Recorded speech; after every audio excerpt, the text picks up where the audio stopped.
Euphemia Haynes was my great aunt, a brilliant mathematician who I admired so dearly. Her works with correlational design have inspired me to follow in her footsteps. In 1943, Haynes was the first African American woman to earn a PhD in mathematics, completing her studies at Catholic University. She kept a journal with her recorded thoughts about the fascinations and concerns with the subject. The journal was recovered in the early 1990s by her sister, my grandmother, after her death in 1980. The journal was never exposed to the public. Instead, it was kept in the family. So today, I will reveal some of her findings.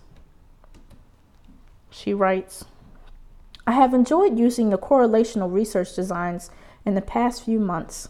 They are distinctive in that one factor can be used to determine the probable prediction of another. These relationships at first seem to be unrelated, and some results between variables express this. However, others show a connection with each other that can be expressed numerically and in reality. This fascination has allowed me to find out if two or more variables have an association with one another. She also claims that while working extensively on the correlational research design, I've grown fond of the patterns of association that can occur between two quantitative variables.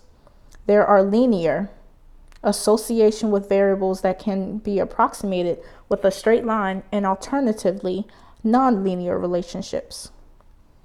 The strength of correlation can also be determined through the approximation of corresponding variables. Positive correlation, which includes one variable increasing as the other increases at the same time. Conversely, negative correlation includes one variable increasing when the other decreases. So you see here that by using a scatter plot to provide a visual image of the data present, one can calculate a regression line to see if the points plotted contain a regular pattern. She also writes, I've come across the limitations of this particular study that I'm working on. There are several variables that I encountered when trying to establish a strong causal correlation. Extraneous variables and mediating variables can affect our direct correlation. To expand on what she said, extraneous variables can cause the outcome variable and not the predictor variable. They tend to be other conditions that were not intended to be measured in a correlational study. Mediating variables are caused by the predictor variable and in turn cause the outcome variable, mediating, meaning middle. Later on, she writes, the best procedures for correlational research designs are when used to study behaviors as it occurs in everyday life, such as people's actions towards something or personal preferences and choices, and also when wanting to predict a score on an outcome, such as the amount of housework the mother does based on the number of children her and her husband have, or the amount of sleep a student gets based on their academic success.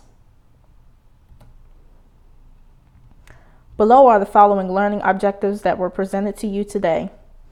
What correlational research designs are, what patterns of association can occur between two quantitative variables, the limitations of this correlational research design, and the best uses for correlational designs. Thank you for sharing these moments with me and my dearest great aunt's thoughts on her encounters with correlational research designs.